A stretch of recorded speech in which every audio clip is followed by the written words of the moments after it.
It is a dark night, Kellen. This one would have another story to fall asleep to. What became of your forgotten hero? What's up, everybody? Sled Dog here. Before I start, I just wanted to say I hope that everyone is enjoying the recent expansion as much as I am. Now, if you are struggling with Master Mode, then this video is for you, because today I am going to be starting my series on how to beat each mission on Master Mode. Now, if you're struggling to beat Normal Mode, you can still use the decks I submit, however, some of them will contain cards you can get throughout the story, so you may need to make substitutions where it applies. Keep in mind, no matter how well you do, sometimes with these matches you're going to lose no matter what. Best thing to do is just try again and try to remain untilted. If you're only here to see the decks, there will be links in the description below. That being said, first we are going to be looking at the mission Cloudy Dregs Inn.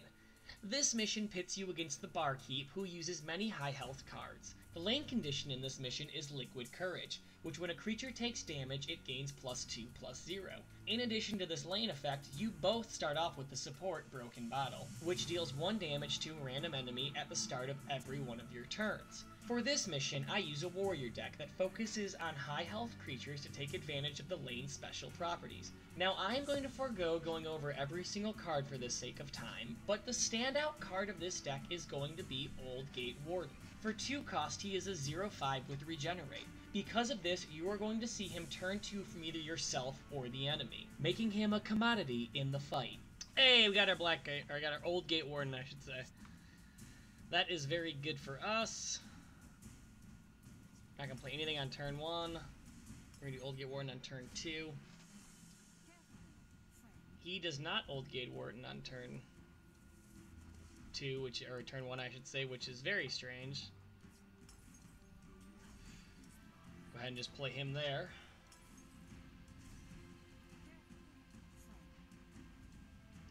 Like, he's not going to start swinging it, I don't really think so, at least.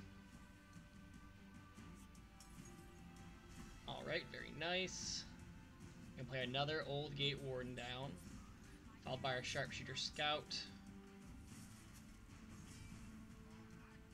We're going to just kill this one.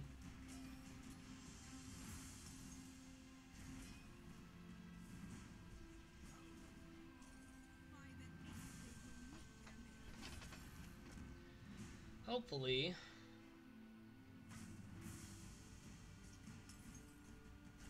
yes, that's what I wanted to do. And then we're going to play down some Skeevers, just to ping down wards if they do have them. Very well. And very nice. Hopefully, hopefully we didn't hit that. I'm going to head and just kill that guy and start swinging for his face to hopefully try to win quickly.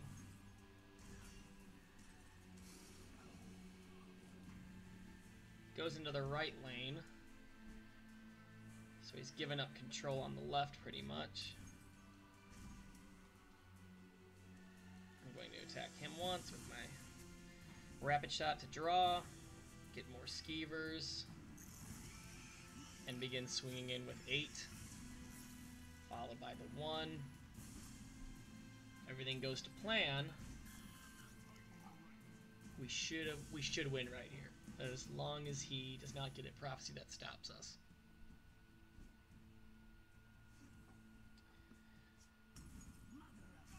Yes, we should be good. Yep, and that is a very quick and decisive win. And with that, we're going to jump into the next one.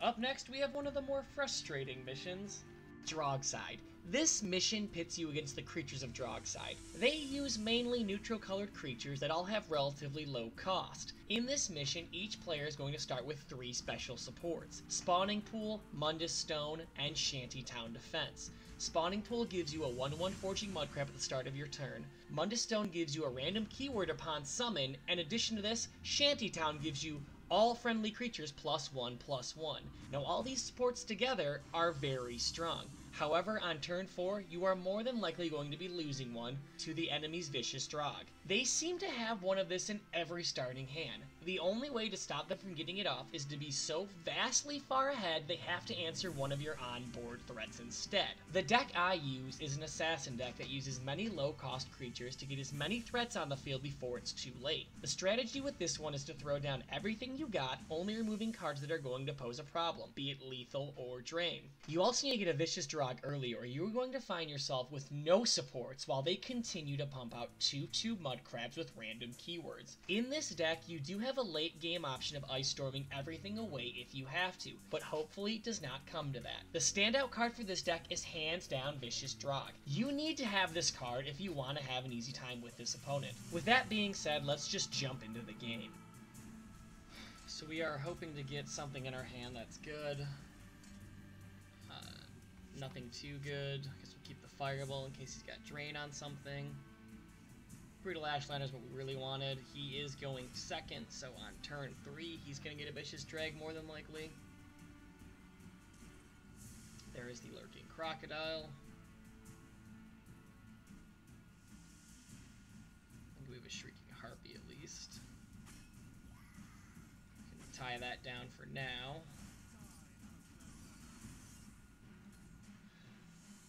I don't want to break a Prophecy yet, just because he does have a Dark Harvester somewhere in his deck. Usually it's one of the first Prophecies you break.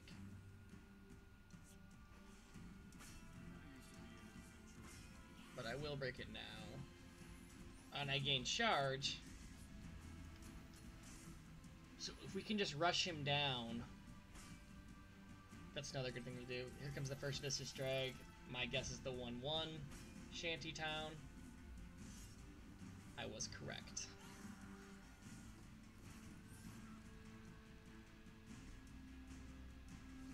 We have a Lightning Bolt here, so we can... Okay, we got Ungalam coming out next. We will tie him up here. We're going to charge him with everything. We may not be able to destroy his stuff, but if we can just kill him, that's even better. He's got no drain on the board currently.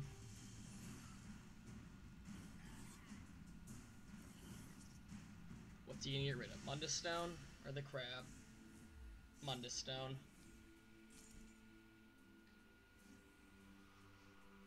Okay.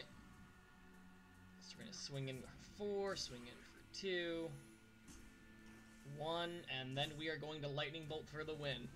So even if we didn't have Vicious Drag, we were able to get out the win by just being super aggressive. For our last mission in this segment, we are going to be jumping into the mission Arenthil Wethrin's house. For this mission, we are up against Arenthil, who uses a mage deck that starts the game with having a Rivenhold Escort in the field lane. His deck is very action-oriented. He uses things like Shimmering Peddler and Blackmail to maintain card advantage, as well as Ice Storm and Firebolt to have board control. The special lane condition is Masquerade Ball, which makes every creature moved here gain +1/+1. Your deck is an assassin deck that focuses on cheap creatures and cards that can move your creatures from one lane to the other. The standout card in this deck is Dune Smuggler. He is a 3/1 for 3 that when a creature is moved it gains +1/+1. In addition to this, on summon he moves one creature from his lane to the other. With all the movement in this match, you can set yourself up for some big creatures if you plan correctly. With that being said, let's jump into the match. So this can be a pretty tricky opponent just because you can't tech around it, you just kind of have whatever they give you.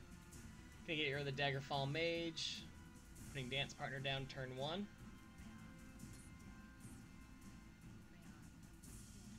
They as well.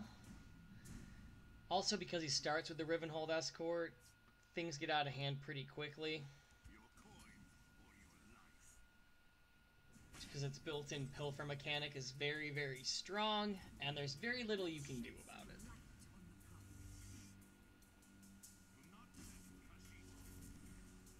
We can get rid of his Dance Partner now.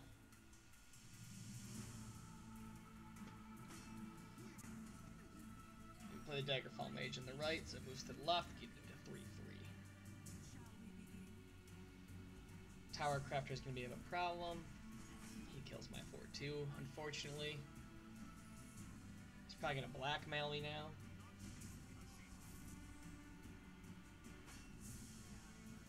Another Dance Partner. Alright.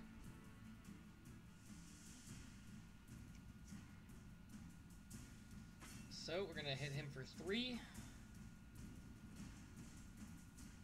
then we're gonna put a green pack stalker out just to kind of stop him from switching lanes back and forth. Another Crystal Tower Crafter's coming out. Then an Ice Spike. Well, at least we killed most of his board, though. Put a Dune Stalker out, move this thing to the left. I mean, to the right, I should say. And it will come back as a 4/4. We can kill his dance partner. We can also take out that Crystal Tower Crafter with the Firebolt. This is looking a lot better.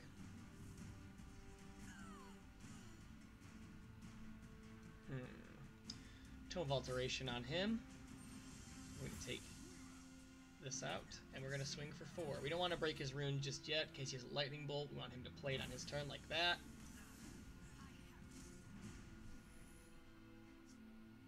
Now on our next turn, we can... What are our options here? We'll move him over. We will then put a ward on him. Clear the board. Probably gonna do an Ice Storm. Or a Skywatch Vindicator, of course. That's his other card he has. For his turn 4 move. And we pretty much need to pay down more creatures just to keep us safe. I'm gonna swing in for the 7. Followed by the 2. I'm trying to get that Royal Sage play off next turn. It looks like I'm going to be able to do it. He will blackmail us, gaining something. That Lesser Ward is very annoying. He had our House Kinsman, which isn't the biggest win for him, but still very annoying. Okay. So I am going to take this Crystal Tower Crafter out first. And then I'm going to swing for 7. I will also... Well, let's see what he plays. He keeps it. I'm going to put her in the right lane. And then the Royal Sage.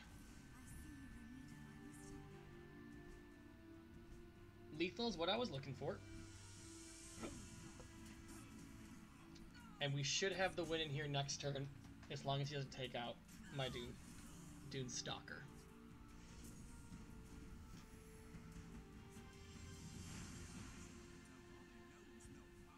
Okay. Yeah, he's got nothing in hand. We should get the win right here. And we got a Grand Ball as well, so we might as well have a little bit of fun with the last fight. We'll Grand Ball everything.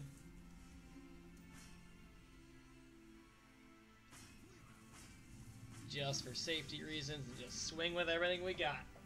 Well, that is the end of all of the matches.